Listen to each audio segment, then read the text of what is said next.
মানে ফাট চাট একো মেলা নাই হে বিৰোধী ঐক্যমঞ্চৰ মাজত কিন্তু কংগ্ৰেছ দলে তেওঁলোকে বিৰোধী ঐক্যমঞ্চৰ আটাইতকৈ ডাঙৰ পাৰ্টিটো হৈ তেওঁলোকে আমাক লগত লৈ যি ধৰণে কাম আগবাঢ়িব লাগিছিলে তাতকে আমাৰ ওপৰত সকলোবিলাক সিদ্ধান্ত জাপি দিবলৈ লোৱাৰ কাৰণে আৰু নিজৰ ইচ্ছামতে নিজে এটা কথা নিজে বনাই লৈ আৰু নিজে সিদ্ধান্ত জাপি দিয়াৰ কাৰণে আচলতে আমাৰ মাজত এটা ভুল বুজাবুজি হৈছে বেলেগ একো হোৱা নাই আমাৰ মাজত কোনো ফাট চাট মেলা নাই বিৰোধী ঐক্যমঞ্চৰ মাজত ফাট মেলা নাই আমি সকলোৱে বুজি পাওঁ যে 2026 চনত যদি বিজেপিক বিদায় দিব লাগে অসমৰ মানুহক যদি বিজেপিৰ অপশাসনৰ পৰা মুক্ত কৰিব লাগে অসমৰ মানুহক যদি বিজেপিৰ এই বস্তুৰ মূল্য বৃদ্ধিৰ ব্যৱস্থাৰ পৰা আঁতৰাই আনিব লাগে অসমৰ প্ৰত্যেকখন মানে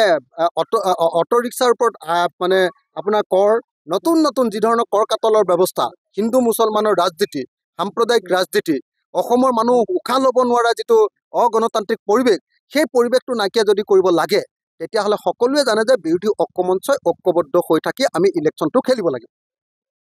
আৰু সকলোৱে আমি ভাবি আছিলোঁ আমাৰ ৰাইজৰ দলে ভাবি আছিলোঁ যে আমি সকলোৱে মিলি এইবাৰ আমি 2024 চনৰ যিটো উপ নিৰ্বাচন হ'ব এইটো আমি কংগ্ৰেছকে সমৰ্থন কৰিম কিন্তু কংগ্ৰেছে কি ভাবি আমি নাজানো কংগ্ৰেছে কৈ দিলে যে তেওঁলোকৰ তৃণমূলৰ কৰ্মীবিলাকে কৈছে যে নহয় উপ নিৰ্বাচন একেলগে নেখেলে তেওঁলোকে অকলে খেলিব উপ নিৰ্বাচনৰ কাৰণে আমাৰ বিৰোধী পক্ষৰ মাজত কোনো চুক্তি হোৱা নাই তো আমাৰ বোলে বুজাবুজিটো অকল আপোনাৰ বিধানসভা আৰু লোকসভাৰ কাৰণেহে আছিলে তাৰমানে আমাৰ এনেকুৱা নেকি যে লোকসভাত তোমালোকে অকলে জিকিব নোৱাৰা গতিকে আমাৰ সহায় লাগে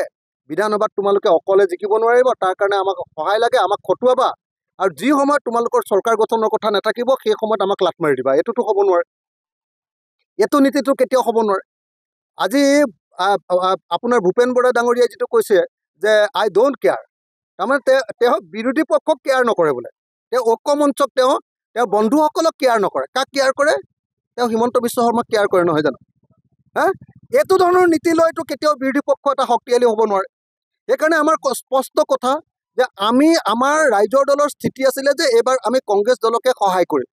আমি 2024 চনৰ লোকসভা নিৰ্বাচনতো ত্যাগ কৰিছিলোঁ আৰু আমি উপ নিৰ্বাচনতো ত্যাগ কৰিবলৈ প্ৰস্তুত আছিলোঁ কিন্তু এতিয়া কংগ্ৰেছৰ যিটো দাদাগিৰি দেখা গৈছে কংগ্ৰেছৰ যিটো উপদ্ৰৱ দেখা গৈছে এতিয়াতো আমাৰ কৰ্মীবিলাকে একদম স্পষ্টকৈ কৈ দিছে যে নাই গোটেই আমাৰ যিমানবিলাক উপ নিৰ্বাচন হ'ব উপ নিৰ্বাচনৰ প্ৰত্যেকটো সমষ্টিতে ৰাইজৰ দলৰ কেণ্ডিডেট দিব লাগে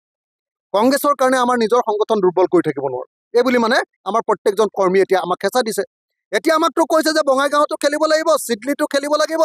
আমাৰ চামগুৰিতো খেলিব লাগিব আমাৰ আপোনাৰ বিহালীতো খেলিব লাগিব আমাৰ বৰাকতো খেলিব লাগিব আমাৰতো সেইকাৰণে এতিয়া উপায় নাইকিয়া হৈছে আমাৰ অহা 22 তাৰিখৰ দিনা আমাৰ ৰাইজৰ দলৰ এতিয়া এক্সিকিউটিভ আমি বৰ্ধিত কাৰ্যনিৰ্বাহক হ'বলগীয়া পৰিস্থিতি হৈছে আমাৰ হুলস্থুলীয়া পৰিৱেশ সৃষ্টি হৈছে আৰু হয়তো এক্সিকিউটিভত এনেকুৱা সিদ্ধান্ত হ'ব পাৰে যে উপ নিৰ্বাচনৰ প্ৰত্যেকটো সমষ্টিতে আমাৰ নিজৰ কেণ্ডিডেট দিম এইটো কিন্তু আমাৰ ভুলৰ কাৰণে হোৱা নাই দেই আমি নেখেলোঁ বুলি ৰৈ আছিলোঁ এতিয়া কংগ্ৰেছে যদি আমাক কয় যে তোমালোকৰ সহায়েই নালাগে আমাৰ নিজৰ মতে খেলিম তেতিয়াহ'লেতো আমাৰ সংগঠন কংগ্ৰেছৰ কাৰণে কিয় সদায় বেয়া কৰি থাকিম তেতিয়া আমিও কেণ্ডিডেট দিম তো এই ধৰণৰ এটা মুড এটা আমাৰ ৰাইজৰ দলৰ মাজত আহিছে আমি আশা কৰোঁ 2024 চন নহয় 2024 চনৰ লোকসভা যেনেকৈ একেলগে খেলিছিলোঁ তাৰ উপ নিৰ্বাচনো একেলগে খেলোঁ পঞ্চায়ত নিৰ্বাচনো একেলগে খেলোঁ আৰু 26ত হিমন্ত বিশ্ব শৰ্মাক বিদায় দিয়াৰ পাছত যদি আমাৰ মাজত কিবা কাজিয়া কৰিব লাগে কৰিম কিন্তু 26ত আমি হিমন্ত বিশ্ব শৰ্মাক বিদায় নিদিয়ালৈকে আমাৰ মাজত কিন্তু ঐক্যবদ্ধভাৱে আগবাঢ়ি যাব লাগে বুলি মই ভাবোঁ